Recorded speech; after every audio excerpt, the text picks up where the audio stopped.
Good morning students, कैसे हो मेरे प्यारे दोस्तों। तो आज बहुत ही इंपॉर्टेंट टॉपिक डिस्कस करने वाले हैं कि जिसमें से एक एक मार्क्स के छोटे छोटे एमसीक्यूज लगातार आते हैं।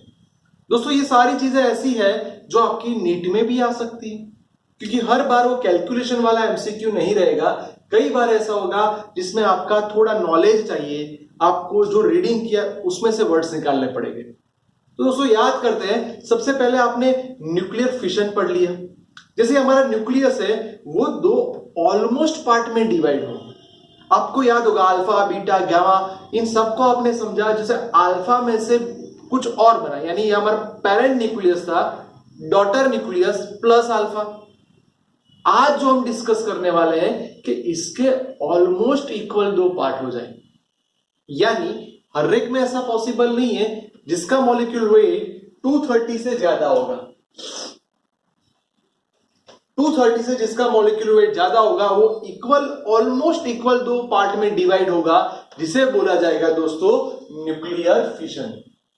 अब उसके लिए हमें क्या करना पड़ेगा, वो तो खुद ब खुद होगा नहीं, यानी वो न्यूक्लियस को तोड़ना पड़ेगा, यानी उस पर बॉम्बारिंग करनी पड़ेगी। वो न्यूट्रॉन भी हो सकती है, पॉजिट्रॉन भी हो सकती है, इलेक्ट्रॉन भी हो सकती है, एंड हमारा सबसे पसंदीदा न्यूट्रॉन भी हो सकता है। आपको लगे सर इन सारी चीजों से बॉम्बारिंग हो सकती है, वाई, क्यों?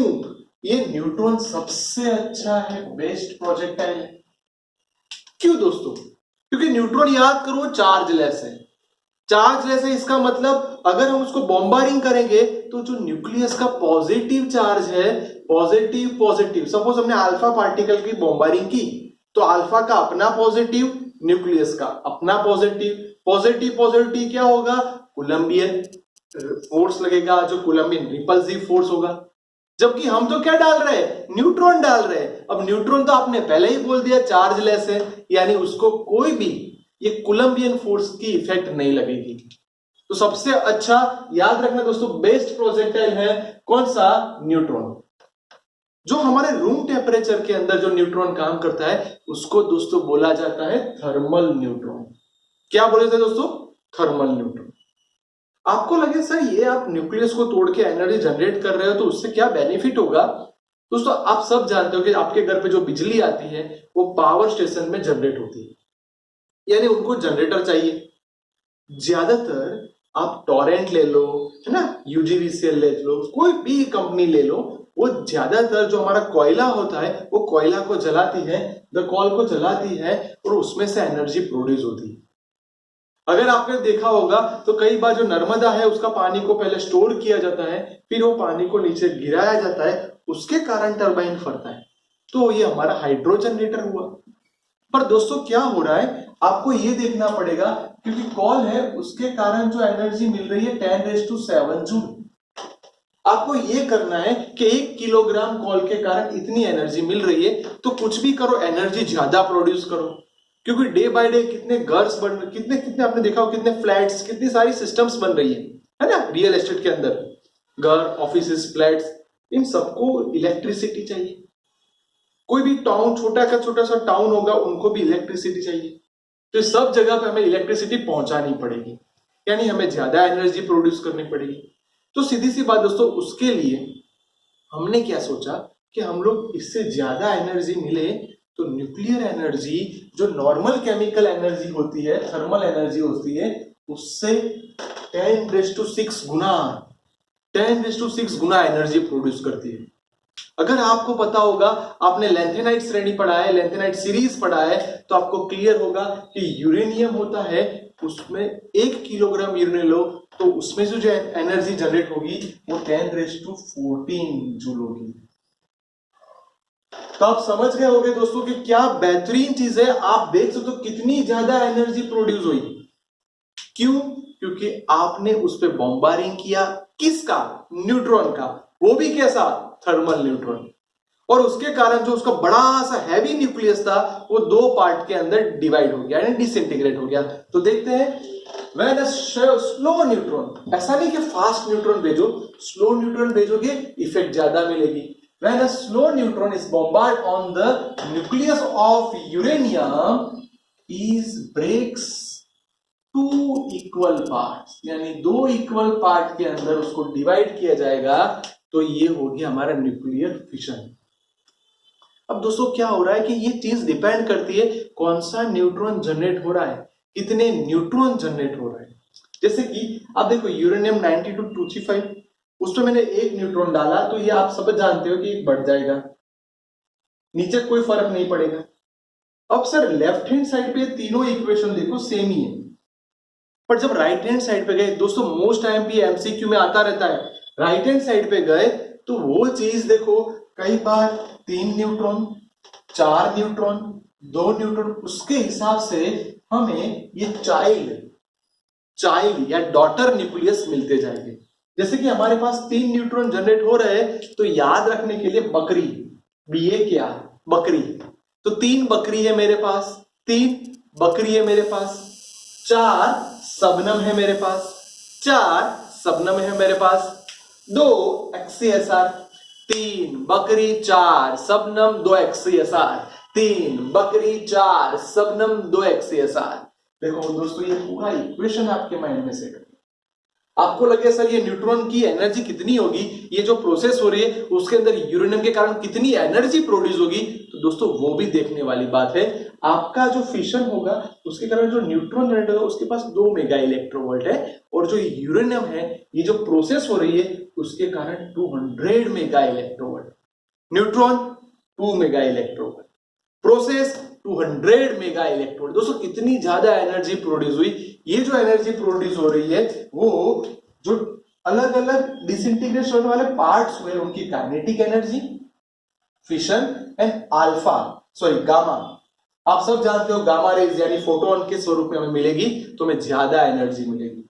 तो माइंड में क्लियर हो गया कि अब कुछ भी करके न्यूक्लियर चेन बनाओ, 1 का 2, 2 का 4, 4 का 8, और उसके कारण एनर्जी प्रोड्यूस करो। अब यही कंसेप्ट लिया तो देखा ये कि हर बार हम एक न्यूट्रॉन डालते हैं, ऑलमोस्ट 2.5 न्यूट्रॉन हमें मिलते हैं, क्योंकि अलग अलग प्रोसेस में अलग अलग न्यूट्रॉन मिलेंगे, तो एवरेज मैंने बोल दिया 2.5 न्यूट्रॉन हमें मिलता है। अब होता क्या है कि ये तो चेन प्रोसेस है, अगर आपने उस पर सही कंट्रोल डाला, आपने उस पर थोड़ा फोकस किया, थोड़ा मॉडरेट किया, तो ये दोस्तों कंट्रोल्ड प्रोसेस हो गई। कंट्रोल्ड प्रोसेस होगी, आपको कांस्टेंट रेट पे एनर्जी मिलती जाएगी। रिपीट, कंट्रोल्ड प्रोसेस, आपको कांस्टेंट रेट में एनर्जी मिलती जाएगी। दोस्तों उसका बेस्ट एग्जांपल हमारा न्यूक्लियर रिएक्टर। दो चीज कंट्रोल्ड होनी चाहिए, आपका फोकस होना चाहिए, उसके अंदर कुछ ऐसा वैसा नहीं होना चाहिए, कंट्रोल्ड चेन प्रोसेस होनी चाहिए, और आपको जो एनर्जी मिल रही है वो कांस्टेंट रेट में मिलेगी। तो ये हो गया दोस्तों हमारा न्यूक्लियर रिएक्टर। जबकि ये प्रोसेस अनकंट्रोल्ड हो जाएगी तो वो ज्यादा एनर्जी प्रोड्यूस करेगी, यानी दोस्तों उस पर किसी का भी नियंत्रण नहीं रहेगा, तो उसे बोला जाएगा न्यूक्लियर बॉम्ब। क्या बोला जाएगा दोस्तों? Nuclear bomb. यानी हमने ये सोचा कि हमें बॉम्ब नहीं बनाना, रिएक्टर बनाना है। रिएक्टर बनाने के लिए बहुत सी बड़ी जगह चाहिए, बड़ी जगह के अंदर आपने पूरी एक सिस्टम बना दी। ये मैंने उसका कोर वाला भाग ले लिया, यहां पे मैंने यूरेनियम डाल दिया। अब यहां से कोई न्यूट्रॉन बाहर नहीं जाना चाहिए, क्योंकि जो प्रोसेस में न्यूट्रॉन एंटर हो रहा है, अगर वही न्यूट्रॉन बाहर निकल गया या फिर जो बना वो न्यूट्रॉन बाहर निकल गया, तो अगली प्रोसेस में कौन काम करेगा? तो वो न्यूट्रॉन बाहर निकलना नहीं चाहिए, इसलिए मैंने यहां पे रिफ्लेक्टर लगा दिया। यानी the wall of nuclear reactor are made of concave, आपको पता हो केव यानी गुफा, concave and reflective material. Mind में सेट करो दोस्तों कि ये चीज होनी चाहिए, आपकी जो वॉल है कॉनकेव होनी चाहिए, उसका न्यूक्लियर रिएक्टर के लिए उसकी मटेरियल रिफ्लेक्टिव होनी चाहिए।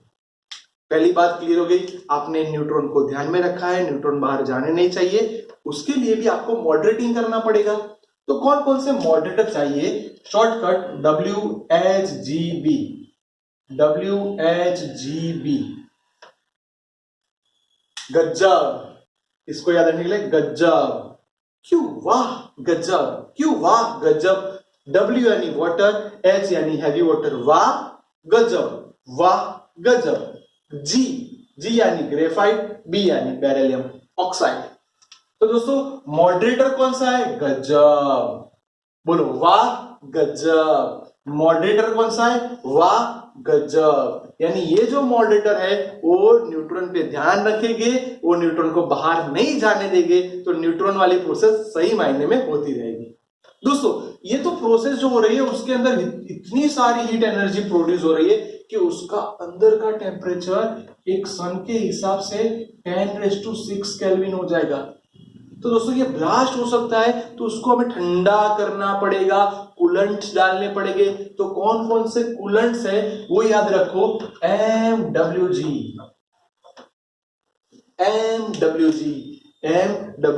G यानी गैस, W यानी वाटर, M यानी मोल्डेड सोडियम यानी लिक्विड सोडियम। मजा आ गया? मॉडरेटर वाह गजब, कूलेंट्स MWG। दो चीज क्लियर हो गई। अब सर यहाँ पे जो न्यूट्रॉन बाहर हो रहे हैं, यानी जो न्यूट्रॉन अपने हिसाब से एक जो सीरीज बन रही है उसमें से न्यूट्रॉन एमिट हो रहे हैं और दूसरे न्यूट्रॉन उसके अंदर एंटर हो रहे हैं, इन दोनों का रेशियो लेना पड़ा। ये जो रेशियो ले रहे हैं उसको हम बोलेंगे मल्टीप्लीकेशन फैक्टर, यानी number of fission produced by, यानी जो न्यूट्रॉन प्रोड्यूस हो गए और जो न्यूट्रॉन हमारी जो प्रक्रिया है, जो प्रोसेस है उसके अंदर एंटर होने वाले हैं, यानी प्रोड्यूस एंटर, इन दोनों का जो रेशियो होगा उसे बोला जाएगा मेरे दोस्तों मल्टीप्लीकेशन फैक्टर। ये जो मल्टीप्लीकेशन फैक्टर होगा अगर वो इक्वल टू 1 है तो ये प्रोसेस दोस्तों क्रिटिकल कहलाएगी, सही कहलाएगी। अगर ये प्रोसेस बढ़ जाती है तो इसे बोला जाएगा सुपर क्रिटिकल। दोस्तों याद रखो, अगर ज्यादा न्यूट्रॉन प्रोड्यूस होना स्टार्ट हो गया तो इस पे कंट्रोल नहीं रहेगा, ब्लास्ट हो जाएगा। ये हमारा न्यूक्लियर रिएक्टर ब्लास्ट हो जाएगा, इसलिए उसको बोलेंगे सुपर क्रिटिकल स्टेज। अब तीसरा में यह है दोस्तों कि ये बहुत स्लो प्रोसेस हो रही है, यानी बहुत धीरे धीरे होले प्रोसेस हो रही है, तो उसे बोला जाएगा सब क्रिटिकल स्टेज। तो आपको लगे सर ये स्टेज में हो गया तो चलो ये प्रोसेस बहुत स्लो हो रही है, अब उसको फास्ट करना है तो हमने यहां पे कंट्रोल रोड्स डाल दी। अब देखना क्या होगा, ये रोड्स ऐसे है जो न्यूट्रॉन को एब्जॉर्ब करेगी। माइंड में सेट करो, मॉडरेटर एब्जॉर्ब नहीं करते, कूलेंट एब्जॉर्ब नहीं करते, न्यूट्रॉन को एब्जॉर्ब कौन करेगा? ये कंट्रोल रोड्स। कौन करेगा दोस्तों? Control rods. ये कंट्रोल रोड्स किसके बने होते? Boron and cadmium. किसके होते दोस्तों? Boron and cadmium. ये समझो कि ब्लास्ट होने वाला है, यहां पे न्यूट्रॉन बहुत बढ़ गया तो ये रोड सीधे अंदर चले जाएंगे। जैसे ही रोड अंदर जाएंगे, रोड क्या करेंगे? न्यूट्रॉन को एब्जॉर्ब कर देंगे, यानी ये न्यूट्रॉन आपका एब्जॉर्ब हो जाएगा तो प्रोसेस अपने आप स्लो हो जाएगी। अब हुआ क्या, ये बहुत टाइम अंदर रहे तो बहुत स्लो प्रोसेस हो गई। अब उसको फास्ट करना है तो ये रोड को बाहर निकाल दो, इन आउट ऐसा होता जाएगा। उसके कारण क्या होगा कि सर आप वो जो प्रोसेस हो रही है उसके अंदर न्यूट्रॉन पे आप कंट्रोल कर सकते हो। इसीलिए मेरे प्यारे दोस्तों इसको बोला जाता है कंट्रोल रोड्स। बात यह आई कि सर इसके अंदर यूरेनियम, आप देख सकते हो यूरेनियम पे एक न्यूट्रॉन डाला, ये अनस्टेबल न्यूट्रॉन बना, उसमें से Np बना, उसमें से इलेक्ट्रॉन एमिट हुआ, फिर उसका पोलोनियम बना, Pu बना। ये प्रोसेस है। आपको लगे सर ये न्यूक्लियर रिएक्टर यहां से इतनी ज्यादा स्टीम बन रही है, वो स्टीम ऊपर जाएगी, उसके कारण टरबाइन घूमेगा, स्टीम ठंडी होती जाएगी। जैसे स्टीम ठंडी होगी वो पानी डाल देगा, वो कंडेंसर में से फिर से पानी डालेंगे, पानी यहां आएगा, गर्म होगा, फिर से ऊपर जाएगा। यानी क्या हुआ, आपका स्टीम इंजन भी काम कर रहा है। न्यूक्लियर एनर्जी तो मिल रही है, स्टीम इंजन भी काम कर रहा है, यानी आपको ज्यादा से ज्यादा एनर्जी प्रोड्यूस होगी। पर दोस्तों इतना अच्छा है कि इसके कोई लिमिटेशंस है दोस्तों। पहली लिमिटेशन ये है कि ये बहुत कॉस्टली है, बहुत महंगा प्रोसेस है। सेकंड ये है कि अगर इसके अंदर आपने सीरियस नहीं है, आप उसको प्रॉपरली गाइड नहीं करते, उसका प्रॉपर नॉलेज नहीं है, अगर आप करने गए तो ये ब्लास्ट हो जाएगा। यानी आपको बहुत बहुत ज्यादा तकेदारी लेनी पड़ेगी, बहुत ज्यादा सोच समझ के काम करना पड़ेगा। तीसरी बात, पहली बात में ये था कॉस्टली है, सेकंड बात में ध्यान रखना पड़ेगा, और तीसरी बात में जो इसका वेस्टेज निकल रहा है वो ये भी देखना पड़ेगा कि वेस्टेज भी रेडियो एक्टिव नहीं है ना। आपने जो वेस्टेज निकाला वो भी रेडियो एक्टिव होगा, तो उसमें से भी फिर एमिशन होता जाएगा, एनर्जी मिलती जाएगी, यानी आसपास का एरिया डेंजर हो जाएगा। तो दोस्तों ये उसकी लिमिटेशन है, कॉस्टली है, ध्यान रखना पड़ेगा आपको, इसमें से रेडिएशन नहीं होला, उसका जो वेस्टेज है, इन सब पे ध्यान रखना पड़ेगा, जो नॉर्मली हर एक प्रोसेस में रहता है। पर इसमें डेंजर बात क्या है कि इसके अंदर हम लोग यूरेनियम का यूज करते हैं, क्योंकि आप सब जानते हो यूरेनियम रेडियो एक्टिव एलिमेंट है, तो उस पर ज्यादा ध्यान रखना पड़ेगा।